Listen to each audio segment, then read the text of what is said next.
ಆತ್ಮೀಯ H16 news ಅರ್ಥಾತ್ ಸಿದ್ದರಾಮಗೆ ಸ್ವಾಗತ. ನಾನು ನಿಮ್ಮವ ಎಂ ಮಲ್ಲಪ್ಪ ಜೋತವರ. ಆತ್ಮೀಯರೇ,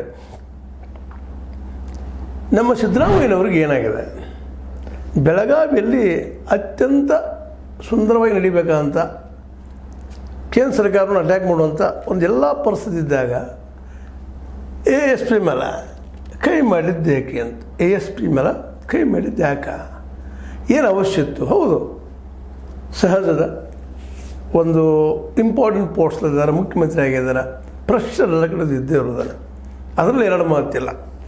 ಆ ಪ್ರೆಷರನ್ನು ತಡೆಯುವಂಥ ಶಕ್ತಿ ಇಲ್ಲ ಆಗಿದೆ ಸಿದ್ದರಾಮಯ್ಯನವ್ರಿಗೆ.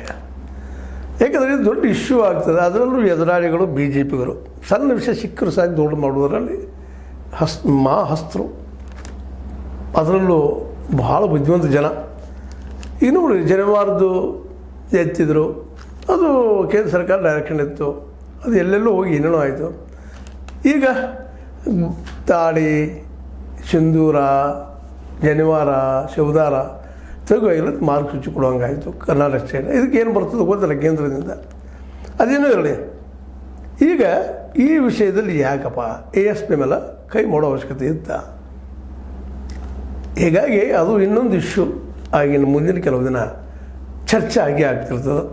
ಸಂಯಮ ಕಳೆದುಕೊಂಡಿದ್ದಾರೆ. ಅದೇ ಕಾಲಕ್ಕೆ ಇನ್ನೊಂದು ನಿಮಗೆ ಗೊತ್ತದ, ಹಿಂದ ಸ್ವಲ್ಪ ಏನೋ ಎಡವಟ್ಟು ಮಾತಾಡಿದರು, ಶಾಂತಿ ಬೇಕು ಅನ್ನೋಂಥ ಮಾತು, ಯುದ್ಧನ ಎಲ್ಲದಕ್ಕೂ ಉತ್ತರ ಅಲ್ಲ ಅನ್ನೋಂಗೆ ಮಾತಾಡಿದರು, ನಾವು ಶಾಂತಿ ಪ್ರಿಯ ಅನ್ನೋಂಗೆ ಮಾತಾಡಿದ್ರು. ಅದು ಎಷ್ಟು ರಂಬಾಟ ಆಯಿತು, ಏನಾಯಿತು ಅದು ಈಗ ಗೊತ್ತದ. ಅವ್ರು ಮಾತಾಡಿದ ತಪ್ಪೇನಿಲ್ಲ, ಅಪರಾಧವೂ ಅಲ್ಲ. ಯಾಕಂದ್ರೆ ಯುದ್ಧ ಯಾವಾಗಲೂ ಕೊನೆಯ ಅಸ್ತ್ರ. ಮಾತಿನ ಬರೋದ್ರಲ್ಲಿ ನಾನು ತಪ್ತೀನೋ, ನೀವು ತಪ್ತೀರಲ್ಲ, ತಪ್ಪಿಲ್ಲ, ಅದು ದೊಡ್ಡ ಇಶ್ಯೂ ಮಾಡೋದು. ಅದರಲ್ಲೂ ತಪ್ಪು ಏನಾದರೂ ಈ ವ್ಯವಸ್ಥೆಯಲ್ಲಿ ಮಾಡಿದ್ರೆ, ಭ್ರಷ್ಟಾಚಾರದ ಡಾಕ್ಯುಮೆಂಟ್ರಿ ಎವಿಡೆನ್ಸ್ ಇದ್ದರೆ, ಅದು ಆರೋಪಗಳಿದ್ರೆ ಮಾಡಲಿ. ಹೌದು, 40%, 60%, 80% ಮಾಡ್ತಾರೆ, ಮಾಡಲಿ.